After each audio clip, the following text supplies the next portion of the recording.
પરિવર્તનના વિશ્વાસ સાથે વોર્ડ નંબર 15 કોંગ્રેસના ઉમેદવારો મોટી સંખ્યામાં કાર્યકર્તાઓની હાજરી સાથે તેઓ ફોર્મ ભરવા નીકળ્યા છે. આશિષ જોશી, રાજેન્દ્ર બારોટ, નીલમ શ્રીવાસ્તવ, પારુલ પટેલ આ ચાર ઉમેદવારો ઉમેદવારી પત્રક ફોર્મ ભરવા નીકળ્યા છે. તેઓને વિશ્વાસ છે કે વોર્ડ નંબર 15ની જનતા એટલે કે ત્યાંના નાગરિકો તેઓને બહુમતીથી જીતાડી લાવશે. વડોદરાના સર્વાંગી વિકાસ અને જનહિતના લક્ષ્ય સાથે વોર્ડ નંબર 15ના કોંગ્રેસના નિષ્ઠાવાન ઉમેદવારો વિજય વિશ્વાસ સાથે પોતાની ઉમેદવારી નોંધાવી છે. નીલમ શ્રીવાસ્તવ, પારુલબેન પટેલ, રાજેન્દ્રભાઈ બારોટ અને આશિષભાઈ જોશીએ ભવ્ય રેલી સ્વરૂપે કલેક્ટર કચેરી પહોંચી અને ફોર્મ ભર્યું છે.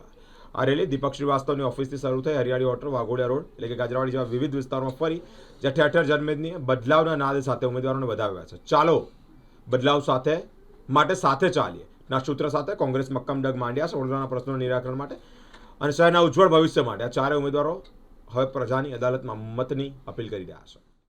વોર્ડ નંબર 15માંથી હું નામાંકન કર્યું છે અને કોંગ્રેસ પાર્ટીમાંથી ઉમેદવારી કરી છે. અમારો પૂર્વ વિસ્તાર છે. પૂર્વ વિસ્તારમાં પાણીની સમસ્યાઓ છે. પાણી વરસાદમાં વધારે હોય છે અને જ્યારે વરસાદ નથી હોતો ત્યારે પાણી પીવાની તકલીફ પડે છે.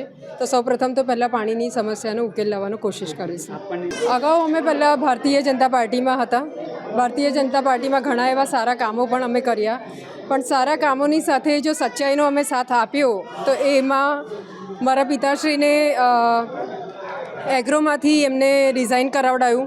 300 કરોડનું કૌભાંડ પકડ્યું તો એમને રિઝાઇન કરાવ્યું. એટલે જો સચ્ચાઈનો અવાજ ઉઠાવતા હોય અને આટલી સક્ષમ પાર્ટી, આટલી સારી પાર્ટી જો સચ્ચાઈને દબાવવાની કોશિશ કરતી હોય તો પછી અમારે પાર્ટીમાંથી અલગ થઈને સચ્ચાઈના સાથ આપવા માટે જ્યારે કોંગ્રેસ પાર્ટી અમને એક રસ્તો આપ્યો કે કંઈ નહીં, આપ બોલો, સચ્ચાઈની સાથે રહો, તો એટલે અમે આ પાર્ટીમાં જોડાયા છીએ. અમારા વોર્ડમાં તો વ્યક્તિ દીઠ ઇલેક્શન હોય છે દર વર્ષે. દર 5 વર્ષે જે ઇલેક્શન થાય છે, પક્ષ નથી જોતું ત્યાં આગળ વ્યક્તિગત ઇલેક્શન હોય છે અને આ વખતે વ્યક્તિગત જ ઇલેક્શન છે. મારા પિતાશ્રી જ્યારે વાઘોડિયા વિધાનસભામાં પૂર્વ વિસ્તારનો થોડો ભાગ આવતો હતો ત્યારે 15 વર્ષે ધારાસભ્ય હતા. ત્યાર પછી ભાઈ દીપક શ્રીવાસ્તવ ત્યાં આગળ 10 વર્ષ કોર્પોરેટર રહ્યા અને ત્યાર પછી ગઈ ટાઈમમાં આશિષભાઈ અને પારુલબેન પટેલ એ કોર્પોરેટર રહ્યા. એમ 15, 10 અને 5 અમારી 30 વર્ષની જે કામગીરી છે એ કામગીરીના આધારે અમે લોકો વોટ લેવા માટે નીકળ્યા છીએ. કેટલી આશા છે તમને? આશા તો એમના આશીર્વાદ છે. આશા કરતાં અમે આશીર્વાદ પર વિશ્વાસ રાખીએ છીએ. મોટી સંખ્યામાં લોકો પણ તમારી સાથે જોડાયા છે. હા, એ લોકોના આશીર્વાદ અને પ્યાર છે, બસ એ જ. એ અમને 26 તારીખે મતદાન થશે અને 28 તારીખે એનું રિઝલ્ટ મળશે. 15 પારુલબેન પટેલ. ગઈ ટર્મમાં પણ હું કાઉન્સિલર જ હતી. પાર્ટી બદલી છે, કોંગ્રેસમાં આવ્યા છે અને આજે અમે કોંગ્રેસના 4 ઉમેદવારી પત્ર ભરવાયા છે. જી મેડમ, કેવા કામો કરવા તમે ઈચ્છી રહ્યા છો? મારા વિસ્તારમાં લગભગ તો અમે ઘણા એવા કામો કર્યા છે અને અગાઉ પણ જે ધારાસભ્ય હતા મધુભાઈ શ્રીવાસ્તવ, એમના પણ વિસ્તારમાં કામો બોલે છે. દીપકભાઈ શ્રીવાસ્તવ પણ કાઉન્સિલર હતા. પછી આશિષભાઈને અમે આવ્યા ત્યારે પણ અમારા જેટલા બનતા પ્રયત્ન 5 વર્ષની અંદર અમે કર્યા છે અને જે બાકી રહી ગયા છે, જે અમે બજેટમાં મૂક્યા છે, એ પણ અમે આવનારા સમયમાં પૂરા કરીશું. પછી તમારા સામે પક્ષ પણ આવશે, કેવી રીતે ટક્કર? પક્ષને નાગરિકો જોવાનું, પક્ષને કોઈ લેવા દેવા નથી. નાગરિકોને એક જ વસ્તુની માંગ છે કે અમારી સાથે ગમે તે ટાઈમે ગમે તે જગ્યા પર કોણ ઊભું રહે છે અને કોણ અમારા કામ કરે છે, એ વસ્તુ નાગરિકોની અંદર પહેલાં છે. નાગરિકો એ જ અમારો પક્ષ છે, એટલે પક્ષ સાથે અમને કોઈ લેવા દેવા નથી. અને જ્યારે નાગરિકોએ અમને કહ્યું છે કે તમે અમારા માટે પક્ષની કોઈ એ લેશો નહીં, અમે તમારા માટે છે અને તમને જોવાટ કરીશું અને જંગી બહુમતીથી જીતાડીશું. આજે બહુ મોટી સંખ્યામાં અમારા સમર્થકો આવીને ઊભા છે. એ જ એના પરથી જ લાગી રહ્યું છે કે જે રીતે જય શ્રી રામના નારા બોલાય, આટલા બધા સમર્થકો અમારી સાથે રહ્યા. વિસ્તારના જ નાગરિકો બધા હતા. કોઈ એવું તો હતું નહીં કે ભાડેથી અમે કોઈ પબ્લિક બોલાવી હતી, એવું હતું નહીં. કહેવાવાળા એવું કહેશે કે ભાડેથી પબ્લિક બોલાવી હતી, પણ ભાડેથી કોઈ પબ્લિક હતી નહીં. બધા વિસ્તારના જ નાગરિકો હતા અને આટલી મોટી સંખ્યામાં વિસ્તારના નાગરિકો હોય સાથે તો પછી એવું જ સમજવાનું હોય કે ભાઈ આ લોકોનું આટલું મોટું સમર્થન અમને મળે છે તો ચોક્કસ અમે જંગી બહુમતીથી જીતીશું. પારુલબેન પટેલ. ભગવાન શ્રી રામ, બજરંગબલી અને દેવોના દેવ મહાદેવના આશીર્વાદ લઈ અને ટેકેદારો જનતાના સાથ સહકારથી જંગી બહુમતીથી રેલી કાઢીને અહીં આગળ આવ્યા છે અને આજે અમારું ફોર્મ સબમિટ થયું છે, ભર્યું છે, એ વિશ્વાસ સાથે ભર્યું છે કે જનતાનો સાથ સહકાર હંમેશા હતો, છે અને રહેશે.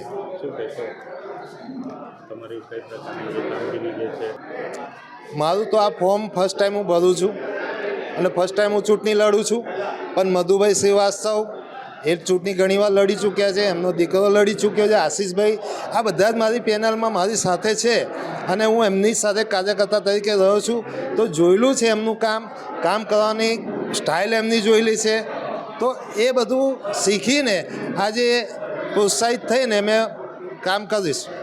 આજે વોર્ડ 15માંથી અમે કોંગ્રેસની પેનલના, હું મારી જોડે પારુલબેન પટેલ, નીલમબેન શ્રીવાસ્તવ અને રાજેન્દ્રભાઈ બારોટ, અમે ચારે કોંગ્રેસ પેનલમાંથી ઉમેદવારી નોંધાવવા આવ્યા છે.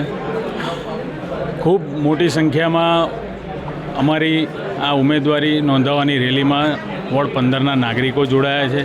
સમગ્ર વડોદરા શહેરના નાગરિકોએ આ વખતે વોર્ડ 15 પર નજર રાખી છે. ત્યારે હું એટલું જ કહીશ કે અમે સત્યની સાથે રહ્યા છે અને સત્યની સાથે રહેવામાં પાર્ટીએ સસ્પેન્ડ કર્યા અને કોંગ્રેસ પાર્ટીમાં જોડાયા છે. પાર્ટી કોઈ પણ હશે, અમે પ્રજાના સેવક છે, પ્રજાની સાથે રહેવા માંગીએ છીએ. પ્રજા જ અમારી પાર્ટી છે. ભલે ભારતીય જનતા પાર્ટી આજે મોટી હોય પણ એ ભૂલી ના જાય, એને પણ આ પ્રજાએ જ મોટી કરી છે. હું નાગરિકોને કહેવા માંગીશ કે તમે એ રીતે બટન દબાવજો કે આ ભ્રષ્ટાચારીઓ પર કંટ્રોલ આવે. આપને જીતની કેટલી આશા? મારા વોર્ડ વિસ્તારના નાગરિકોએ મને છેલ્લા 6 મહિનાથી હું જે રીતે વિસ્તારના નાગરિકોનો અભિપ્રાય લઈ રહ્યો હતો, એમણે ચોક્કસ કીધું છે તમે કોઈ પણ પાર્ટીમાં તે ઊભે રહો, સત્યની સાથે તમે રહ્યા છો એટલે અમે તમારી સાથે રહીશું. અમે અને અમારી આખી પેનલ જંગી બહુમતીથી જીતીશું. પાર્ટીના વોર્ડ નંબર 15ના ઉમેદવારો આશીષભાઈ જોશી, પારુલબેન પટેલ, નીલમબેન, પૂર્વ ધારાસભ્ય મધુ શ્રીવાસ્તવના દીકરી છે, અને રાજુભાઈ બારોટ, જે 15 નંબરના અમારા કોંગ્રેસના ઉમેદવારો આજે વિજય સંકલ્પ રેલી સાથે એમને પોતાનું ફોર્મ અહીંયા જમા કરાવ્યું છે. વડોદરાની પ્રજા એ નક્કી કર્યું છે કે પરિવર્તન લાવવાનું છે અને આવનારા દિવસમાં જ્યારે 28 તારીખે રિઝલ્ટ આવશે ત્યારે કોંગ્રેસ પાર્ટીનું બોર્ડ આ વડોદરા કોર્પોરેશન બનશે. કારણ કે જે રીતે આ ભ્રષ્ટાચારી શાસકોએ વડોદરા શહેરમાં પ્રજાજનોને હેરાનગતિ કરી છે, ભય, ભૂખ અને ભ્રષ્ટાચાર ફેલાયો છે, ત્યારે પ્રજા ત્રસ્ત થઈ ગઈ છે આ ભાજપના નેતાઓથી અને પ્રજાએ પરિવર્તનનું મન બનાવ્યું છે. ત્યારે પરિવર્તનનો વિકલ્પ એ કોંગ્રેસ પાર્ટી છે અને ચોક્કસ વિશ્વાસ છે કે પ્રજામાં પણ જે રીતે જાગૃતતા ફેલાઈ છે, લોકો કંટાળીને થાકી ગયા છે, બોલતા થયા છે કે બસ હવે બહુ થયું અને આ ભ્રષ્ટાચારીઓને દૂર કરવા જોઈએ, એ વાત પ્રજા બોલતી થઈ છે. ત્યારે અમને વિશ્વાસ છે કે કોંગ્રેસ પાર્ટી આવનારા દિવસમાં સત્તામાં આવશે. વોર્ડ નંબર 15માં કોંગ્રેસ તરફથી ફોર્મ ભરાયું છે અને 4-4ના પંજા નિશાન છે અને 4-4 જંગી બહુમતીથી જીતે છે.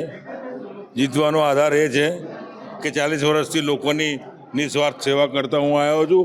વાઘોડિયા રોડ, રાજવા રોડ, વાડી એરિયામાં બધે કારણે એ જ પ્રમાણે 10 વર્ષથી મારો દીપક શ્રીવાસ્તવ, જે મારો દીકરો છે, એવી નિસ્વાર્થ લોકોના કામો કરતા આવ્યા છે.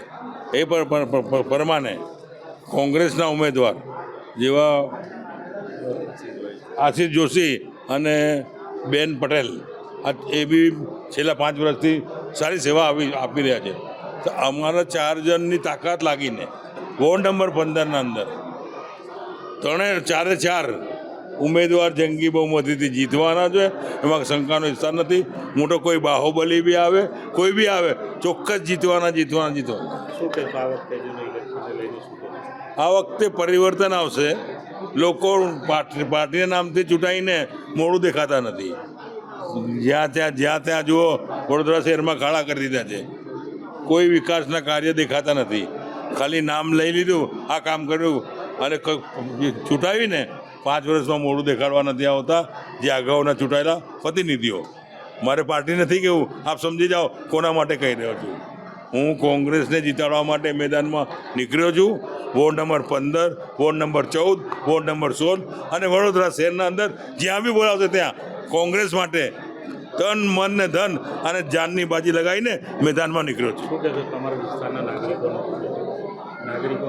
વડોદરા શહેરના ભાઈઓ, બહેનો, વડીલો, મતદારોને હું એ વિનંતી કરવા આવ્યો છું કે આપ સૌ જાણો છો કે અગાઉ સાનામાં હતો અને કેટલી તકલીફ ઉઠાવી, કેટલી જેલ કાપીને આવ્યો અને આગળ લાવવાના અગાઉની સરકારને પ્રયત્ન કર્યા, પણ અગાઉની સરકારે અમારી સાથે અન્યાય કર્યો. એ અન્યાયને સામનો આપવા માટે અને જાકારો આપવા માટે અને પરિવર્તન કરવા માટે, એટલા માટે હું આ પાર્ટી છોડીને કોંગ્રેસને બિનશરતી સપોર્ટ આપવા નીકળ્યો છું.